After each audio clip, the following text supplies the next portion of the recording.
ईमानदारी सर्वोच्च नीति है। एक राहुल नाम का व्यक्ति था, स्वभाव से बहुत ही गंभीर था। उसकी पढ़ाई पूरी हो चुकी थी लेकिन कोई नौकरी नहीं थी। दिन रात वो काम की तलाश में इधर उधर भटकता रहता था। राहुल एक ईमानदार मनुष्य भी था, इसलिए भी उसे काम मिलने में मुश्किल आ रही थी। दिन इतने खराब हो चुके थे कि उसे मजदूरी करनी पड़ी। रोजी रोटी के लिए उसके पास अब कोई विकल्प नहीं था। राहुल पढ़ा लिखा था जो उसके व्यवहार से साफ जाहिर होता था।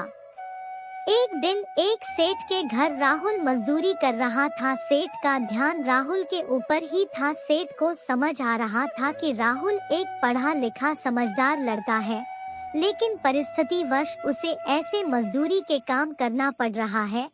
सेठ को अपने एक विशेष काम के लिए एक ईमानदार व्यक्ति की जरूरत थी। उसने राहुल की परीक्षा लेने की सोची। उसने एक दिन राहुल को अपने पास बुलाया और उसे 50,000 रुपए दिए, जिसमें 100 के नोट थे, और कहा, भाई तुम ईमानदार लगते हो, ये पैसे मेरे एक व्यापारी को दे आओ। राहुल ने ईमानदारी से पैसे पहुंचा दिए। दूसरे दिन व्यापारी ने राहुल को फिर से पैसे दिए। इस बार उसने राहुल को बिना गिने पैसे दिए, कहा, खुद ही गिन लो और व्यापारी को दे आओ। राहुल ने ईमानदारी से काम किया। सेठ पहले से ही गल्ले में पैसे गिनकर रखता था, पर वो राहुल की ईमानदारी की परीक्षा लेना चाहता था। रोज वो सेठ उसे पैसे देने भेजता था।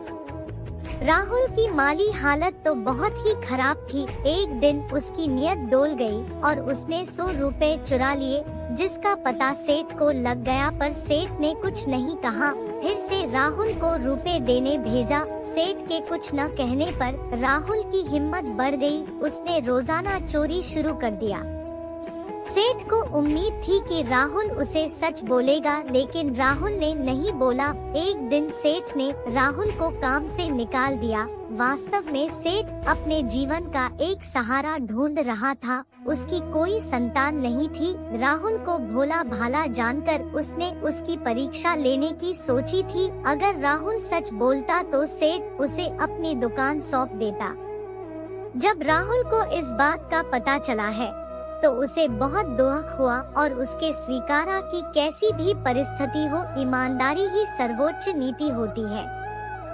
दोस्तों, कैसा भी मुकाम आए, व्यक्ति को ईमानदारी का साथ नहीं छोड़ना चाहिए। ईमानदारी जीवन की वो कमाई है जो मुश्किल है, लेकिन कभी गलत अंत नहीं देती।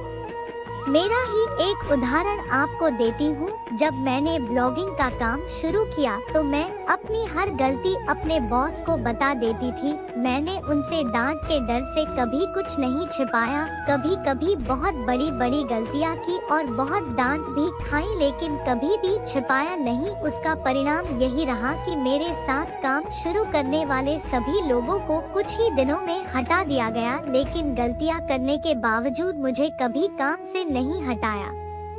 उल्टा मेरा काम और दायित्व आवश्यकतानुसार बढ़ा दिए गए। मेरी इसी ईमानदारी के कारण मुझे रोज कुछ न कुछ नया सीखने मिलता है।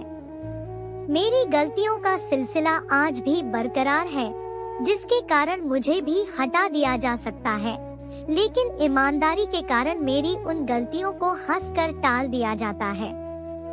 मेरे जीवन अनुभव के आधार पर मैं आप सभी से कहूंगी कि ईमानदारी सर्वोच्च नीति है।